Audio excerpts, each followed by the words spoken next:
సహోదరి సహోదరులారా, మీకు శుభవార్త. 2025వ సంవత్సరంలో మొత్తం 365 అంశాలను మీతో పంచుకోబోతున్నాము. జనవరి 1వ తేదీ నుండి ప్రతిరోజు ఒక అంశము మరియు దానికి సంబంధించిన వాక్యమును పంచుకుంటాము. దయచేసి ఆ వాక్యములను వినండి, ధ్యానించండి మరియు ఆశీర్వదించబడండి. దయచేసి సబ్స్క్రైబ్ చేయండి మరియు మీ స్నేహితులతో పంచుకోండి. ధన్యవాదాలు.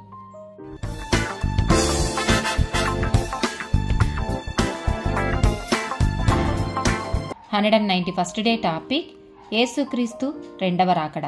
అపోస్తల కార్యములు 1వ అధ్యాయము 11వ వచనము. గలిలియా మనుషులారా, మీరెందుకు నిలిచి ఆకాశము వైపు చూచుచున్నారు? మీ యొద్ద నుండి పరలోకమునకు చేర్చుకొనబడిన ఈ యేసే ఏ రీతిగా పరలోకమునకు వెళ్ళుట మీరు చూచితిరో ఆ రీతిగానే ఆయన తిరిగి వచ్చునని వారితో చెప్పిరి. మత్తయి సువార్త 24వ అధ్యాయము 30వ వచనం. అప్పుడు మనుష్య కుమారుని సూచన ఆకాశమందు కనబడును. అప్పుడు మనుష్య కుమారుడు ప్రభావముతోనూ మహామహిమతోనూ ఆకాశ మేఘారుడై వచ్చుట చూచి భూమి మీదనున్న సకల గోత్రముల వారు రొమ్ము కొట్టుకొందురు.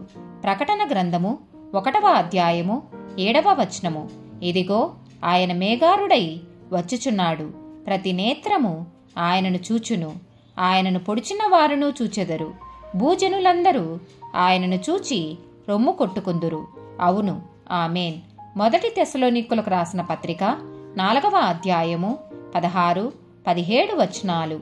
ఆర్భాటముతోనూ ప్రధాన దూత శబ్దముతోనూ దేవుని బూరతోనూ పరలోకము నుండి ప్రభువు దిగివచ్చును. క్రీస్తు నందుండి మృతులైన వారు మొదట లేతురు.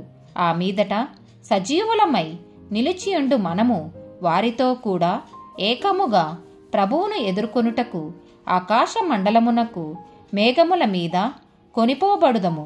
కాగా మనము సదాకాలము ప్రభువుతో కూడా ఉందుము. హెబ్రీలకు రాసిన పత్రిక 9వ అధ్యాయము 28వ వచనము. అలాగుననే క్రీస్తు కూడా అనేకుల పాపములను భరించుటకు ఒక్కసారే అర్పింపబడి తన కొరకు కనిపెట్టుకొని ఉండు వారి రక్షణ నిమిత్తము పాపము లేకుండా రెండవసారి ప్రత్యక్షమగును. ఆమేన్.